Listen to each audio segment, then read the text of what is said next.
ایک ایسا وظیفہ ہے جو ہمارے لیے بہت بڑی نعمت ہے، بہت بڑی رحمت ہے۔ یعنی ایک ہی وظیفے سے نارملی دنیا میں یہ ہوتا ہے کہ ایک چابی سے ایک تالا کھلتا ہے، مگر جو ہوٹل کا کاروبار کرتے ہیں ان کے پاس ایک ماسٹر کی بھی ہوتی ہے جو ایک چابی سے سارے تالے کھل جاتے ہیں۔ درود پاک ایک ایسی ماسٹر کی ہے کہ جس سے اتنے فضائل، اتنی مصیبتوں کے حل یا اتنی پریشانیاں حل ہوتی ہیں کہ بندہ اگر پڑھے تو حیران ہو جاتا ہے۔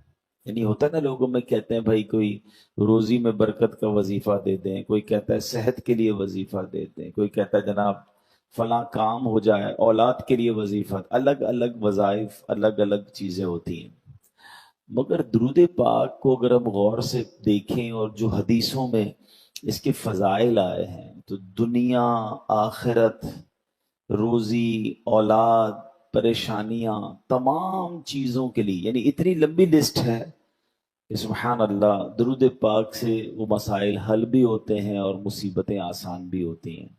تو اللہ کرے کہ ہم درود پاک کثرت سے پڑھنے والے بن جائیں۔ ایک بڑی پیاری حدیث ہے، سرکار دو عالم صلی اللہ تعالی علیہ وسلم کا فرمان ہے، جس نے مجھ پر صبح و شام 10 10 بار درود شریف پڑھا، اسے قیامت کے دن میری شفاعت ملے گی۔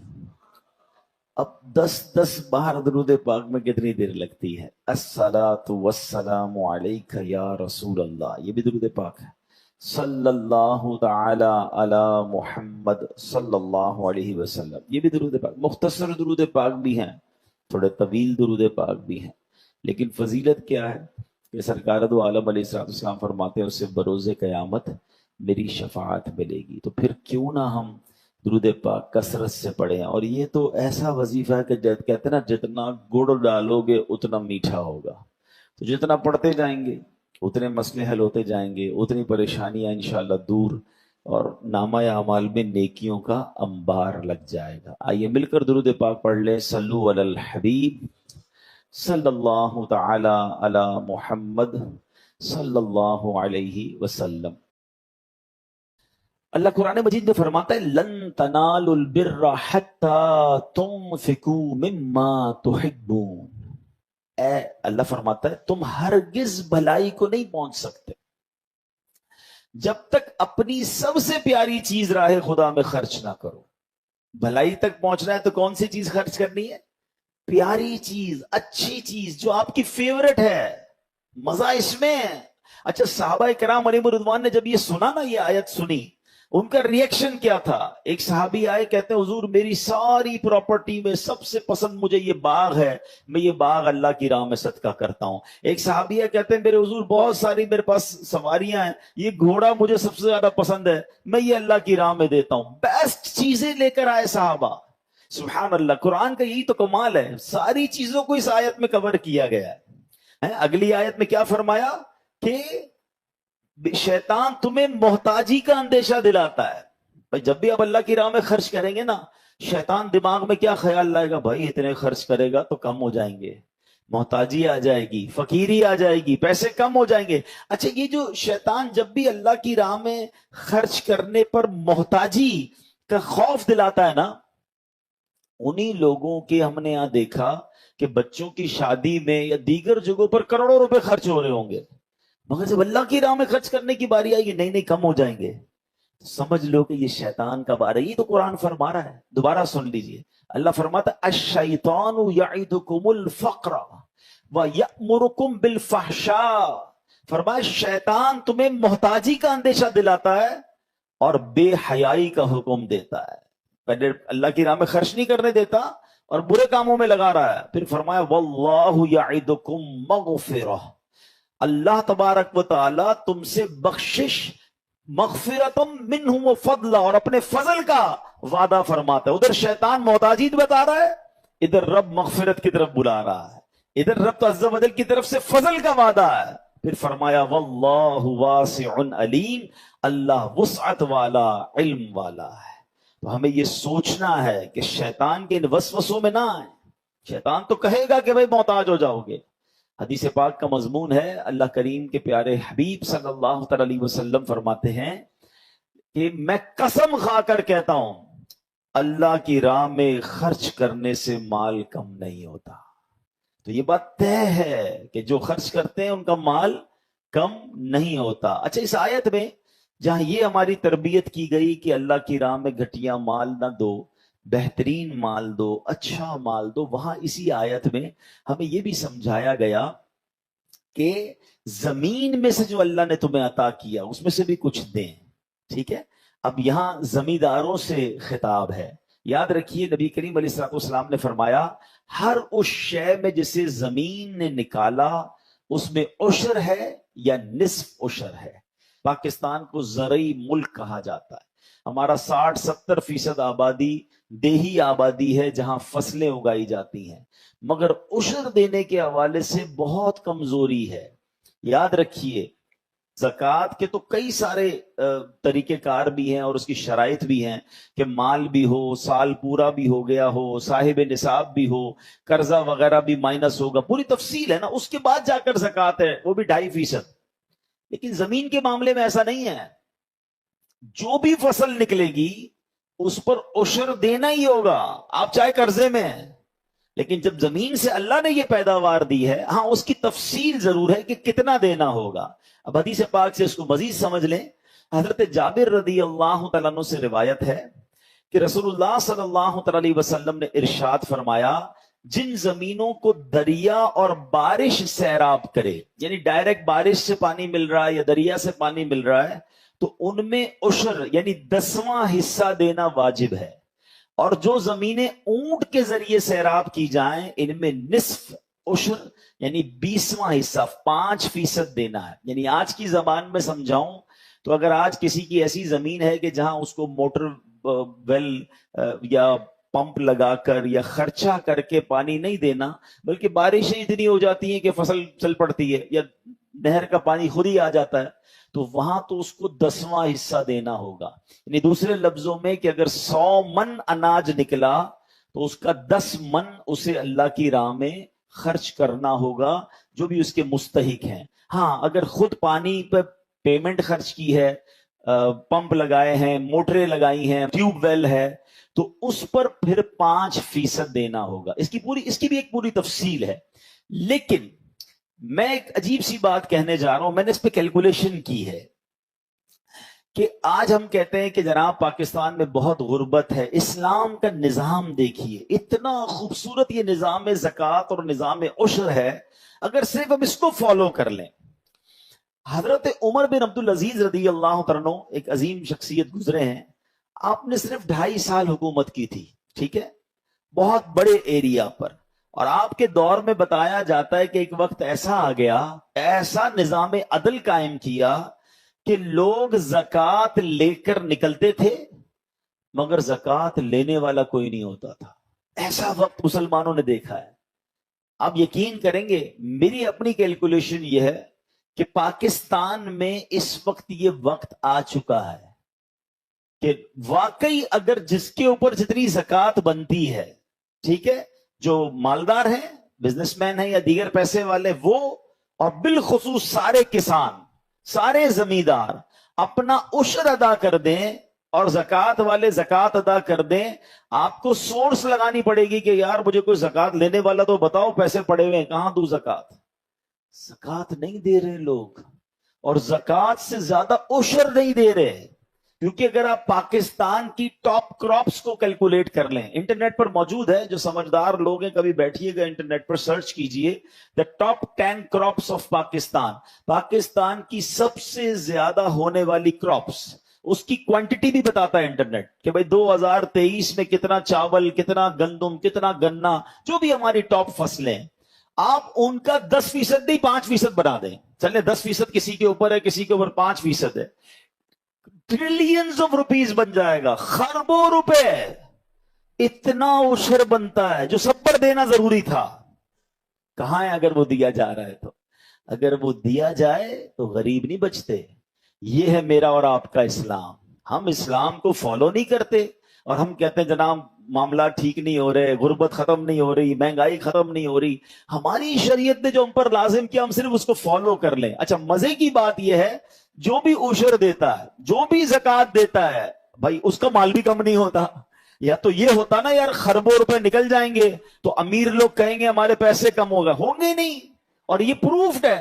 جتنے بھی پراپر زکوٰۃ دینے والے لوگ اگر یہاں بھی بیٹھے ان سے پوچھ لیں، ہر سال ان کی زکوٰۃ بڑھتی ہے. کیسے بڑھتی ہے بھائی؟ آپ تو دیتے کم ہونی چاہیے. سبحان اللہ، یہی تو زکوٰۃ کا فارمولہ ہے. مال خرچ کرتے جاؤ، اللہ اس میں برکت ڈالتا جاتا ہے. کئی فصلیں تباہ ہو جاتی ہیں، کئی باغات تباہ ہو جاتے ہیں، کبھی سیلاب آ جاتے ہیں، لوگوں کی فیکٹریوں میں آگ لگ جاتی ہے. میں نہیں کہتا ہر وقت یہی وجہ ہو، مگر حدیثوں میں یہ وجہ موجود ہے کہ مال جب تلف ہوتا ہے، مال جب برباد ہوتا ہے تو اس کی ایک وجہ یہ ہوتی ہے کہ اس کی زکوٰۃ نہیں دی گئی ہوتی. بلکہ حدیث پاک میں مضمون ملتا ہے کہ اللہ کی راہ میں زکوٰۃ دے کر اپنے مالوں کو مضبوط قلعوں میں قید کر لو، تم سیکیور کر لو اپنے مال کو.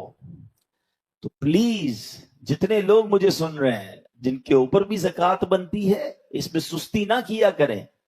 یہ میل ہے مال کا. آپ کہیں یار یہ تو کمال ہو گیا، 100 ایکڑ زمین ہے، 5 کروڑ روپے کی فصل نکلی اور میں اس میں سے 10% اللہ کی راہ میں دے دوں، او باپ رے باپ. یہ نہ سوچا کرو. شریعت پر عمل کرو، اللہ اس 5 کروڑ میں بہت برکت ڈال دے گا. تم 50 لاکھ تو بچا لو گے، پورے 5 کروڑ ہی کہیں ضائع نہ ہو جائے. اللہ ناراض ہو گیا تو اس سے برکت لے لے گا. پیسے تو ہوں گے، سکون نہیں ہوگا.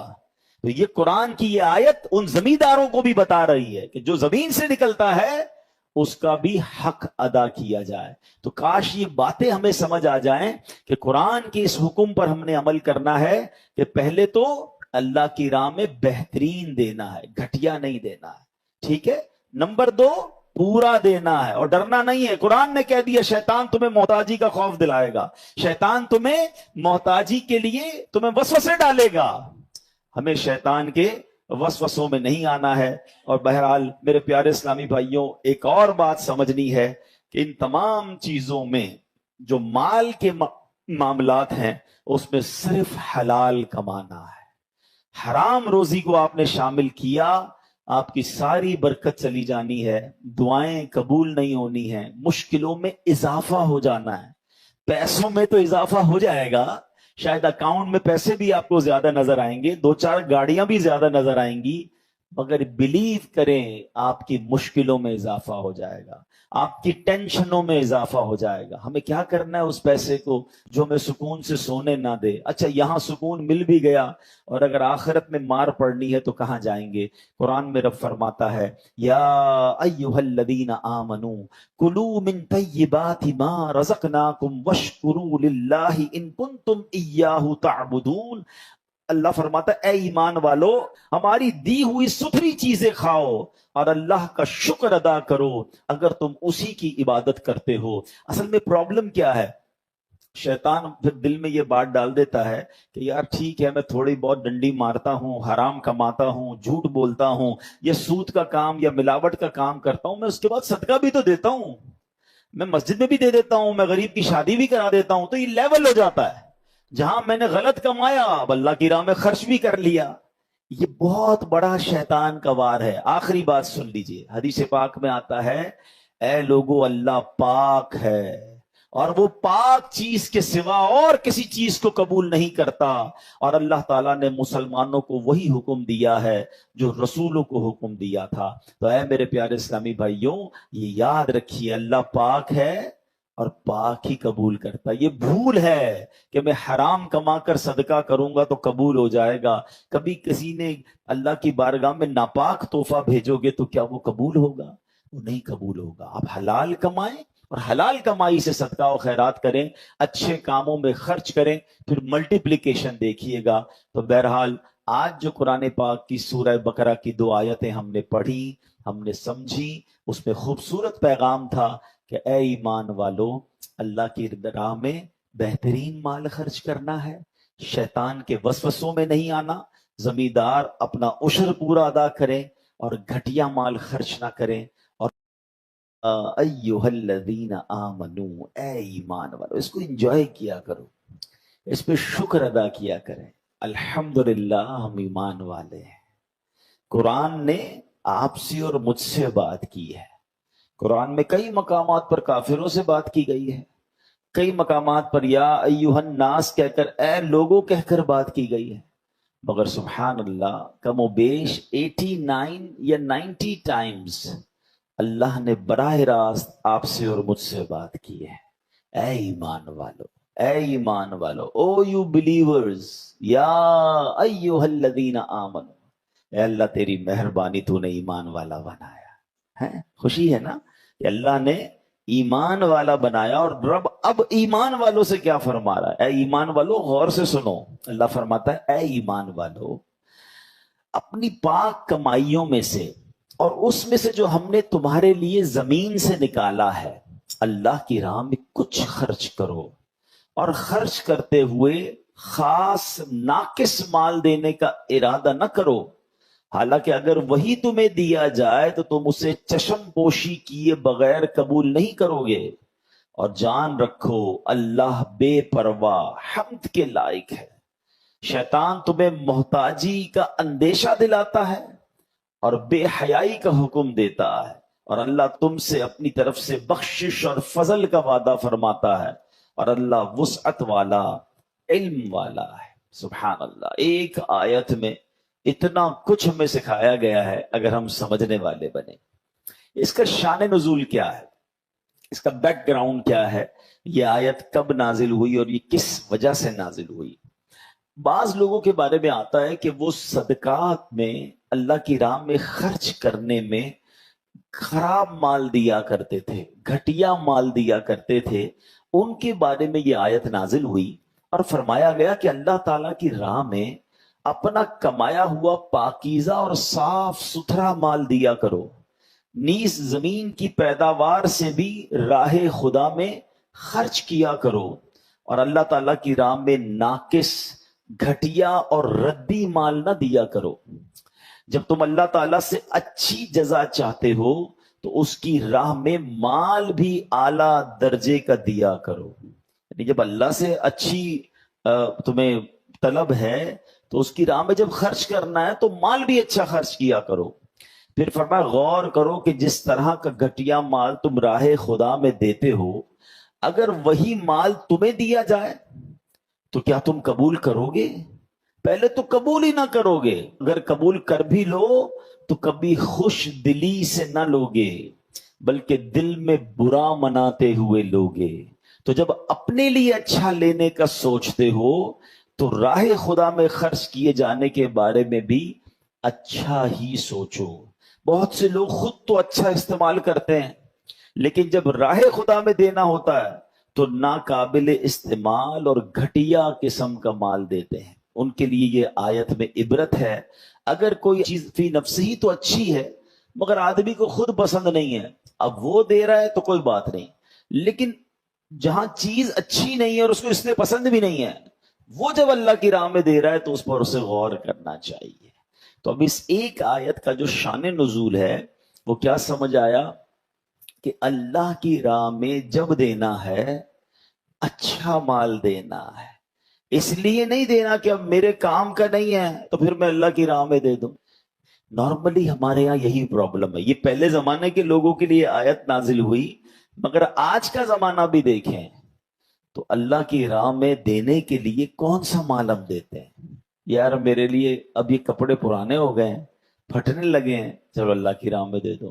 چپل ٹوٹ گئی ہے، چلو کسی غریب کو دے دو. کھانا بچ گیا ہے تو کسی مدرسے میں دے دیں. یعنی ہر وہ چیز جو میرے اور آپ کے کام کی نہیں ہے ہمیں وہ اللہ کی راہ میں دینے کا جی چاہتا ہے. یا اس میں بھی بعض اوقات لوگوں کا چاہتا ہے، کچھ لوگ تو وہ بھی نہیں دیتے. لیکن چلے یہ بھی جو دے رہے ہیں آپ خود سوچیں کہ ہم یہ کیا کر رہے ہیں. پھر قرآن نے بڑا زبردست ایک اس میں ایک آیت میں جو جز ہے نا کہ ذرا غور کرو اگر یہ مال تمہیں دیا جائے.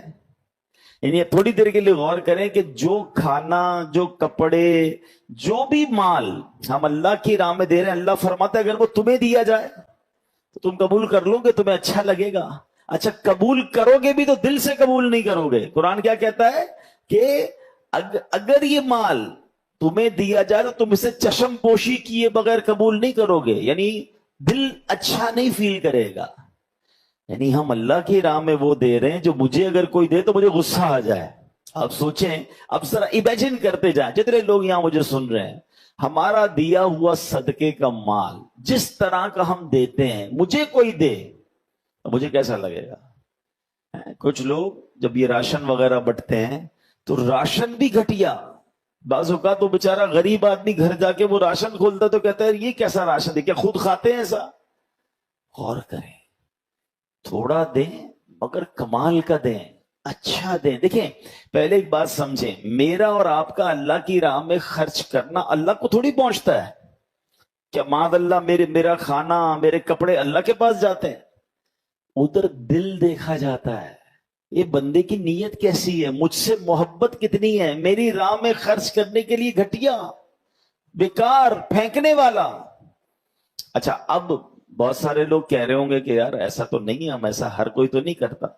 چلے میں آپ کو 2-3 ایگزامپل سے سمجھاتا ہوں. یعنی کھانے پینے کی چیزیں جب بھی بچیں گی, کپڑے جب بھی خراب ہوں گے, کبھی جرابیں پہن رہے ہیں اس میں سوراخ ہو گیا تو بندہ کہے گا اب یہ تو کسی کام کے نہیں, کسی کو دے دو. میں نہیں کہتا وہ نہیں دینا چاہیے, وہ بھی دیں, اب ظاہر کرنے سے بہتر ہے کسی کے کام آئیں گے, لیکن کبھی کبھی اچھا بھی تو دینا, دل سے دیں. اپنے لیے 4 چیزیں خریدی ہیں تو ایک اور خرید لیں کسی غریب مسلمان کے لیے, اپنے رشتہ دار اپنے ملازمین میں سے کسی کو دے دیں.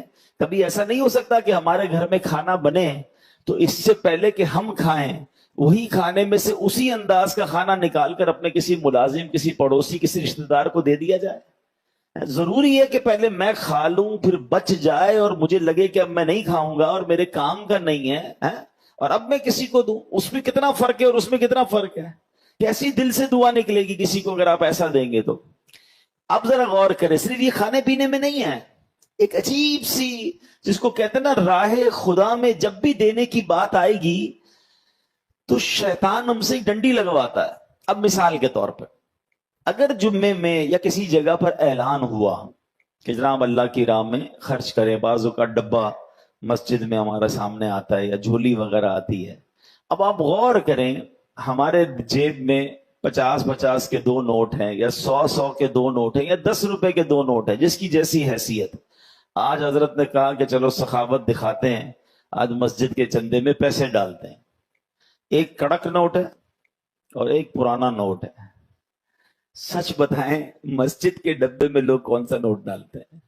حالانکہ 50 روپے کا پرانا نوٹ بھی 50 کا ہی ہے, نیا نوٹ بھی 50 کا ہی ہے, لیکن اللہ کی راہ میں دینا ہے نا, چلو یار یہ پرانا پھٹنے والا ہے نا, اس کو دے دو.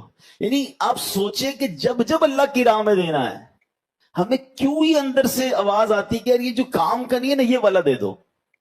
آپ نوٹ کو تو چھوڑیں, لوگوں کے بچے ہوتے ہیں نا, کسی کے 3-4 بچے ہیں, 5 بچے ہیں ماشاءاللہ, بندہ کہتا ہے یار میرا ایک بیٹا بڑا ہوشیار ہے, سارے جو نا حساب کتاب میں بڑا پکا ہے, سبق بھی یاد کر لیتا ہے, یار اس کو تو ڈاکٹر بنائیں گے. اچھا دوسرا بچہ وہ گھر کے پل پرزے بھی ذرا ٹھیک کر لیتا ہے, بڑا ٹیکنیکل دماغ ہے, اس کو انجینئر بنائیں گے. تیسرا بچہ بہت شرارتی ہے, کوئی سبق یاد نہیں کرتا, تھوڑا سا چلنے میں بھی ٹیڑھا میڑھا چلتا ہے, معذور ٹائپ کا ہے, یار اس کو مدرسے میں دے دیں. آپ سوچیں کہ ہم اپنا اللہ کی راہ میں بچہ بھی وہ دیں گے جو میرے کام کا نہیں ہے, مدرسے میں بچے بھی وہی والے ڈالتے ہیں لوگ. یعنی آپ سوچیں یار یہ کتنی بڑی بے وقوفی. اچھا بعض اوقات پھر ہم کہتے بھی نظر آتے ہیں کہ یار آج کل کے علماء اپ ٹو ڈیٹ نہیں ہیں, آج کل کے علماء معاشرے کے مطابق بات نہیں کرتے, ان کو جناب لوگوں کی سائیکی کا نہیں پتا. بھائی آپ نے بچے کون سے دیے مدرسے کو؟ دینا اپنے خاندان کا سب سے بہترین بچہ ہے ماشاء اللہ کہ بھائی یہ میرا بچہ سب سے بریلینٹ ہے, اس کو مفتی بناؤں گا, اس کو عالم بناؤں گا, ساری دنیا میں دین کا ڈنکا بجائے گا. مگر اللہ کی راہ میں بھی دینا ہے, بچہ بھی دینا ہے, اولاد بھی اگر دینی ہے تو جو میری بات نہیں مانتی. ہمارے پاس بھی آتے لوگ, میرا بیٹا جو ہے نا وہ بگڑ گیا ہے, تو نشئی ہو گیا ہے, تو بری صحبتوں میں ہو گیا, پلیز اس کو مدنی قافلے میں لے جائیں. بھائی یہ اس صحبت سے پہلے مدنی قافلہ یاد نہیں آیا تھا؟ اگر پہلے ہی مدنی قافلے میں ڈال دیتے تو اس صحبت میں بھی نہ جاتا. جب بالکل بندہ ہار مان جاتا ہے نا اپنے بچوں سے, پھر آتے ہیں ہمارے پاس, حضرت کچھ کریں, کسی طرح مدرسے میں لگا دیں, قافلے میں. ٹھیک ہے ہم تو اس کو بھی لے جائیں گے, ہم منع نہیں کرتے, ہمارا کام ہی یہی ہے. لیکن آپ اور میں خود سوچیں نا کہ ہم اس وقت کہاں ہوتے ہیں کہ جب ہم فیصلہ کر رہے ہوتے ہیں کہ کس بچے کو کس فیلڈ میں ڈالنا ہے. آپ یقین کریں، آپ کبھی فیصلہ کر کے دیکھیے گا، آپ مایوس نہیں ہوں گے. اپنے گھر میں اپنے گھر کے بہترین فرد کو، چاہے وہ بیٹا ہے یا بیٹی ہے، اگر اللہ نے اس کو ذہن دیا ہے، اس کو ذہانت ہے، اس کے اندر قابلیت ہے، اسے آپ دین کا خدمتگار بنائیں، اور پھر دیکھیں انشاءاللہ وہ کیسی دین کی خدمت کرے گا. آپ کی آنکھیں ٹھنڈی ہو جائیں گی. اور ایک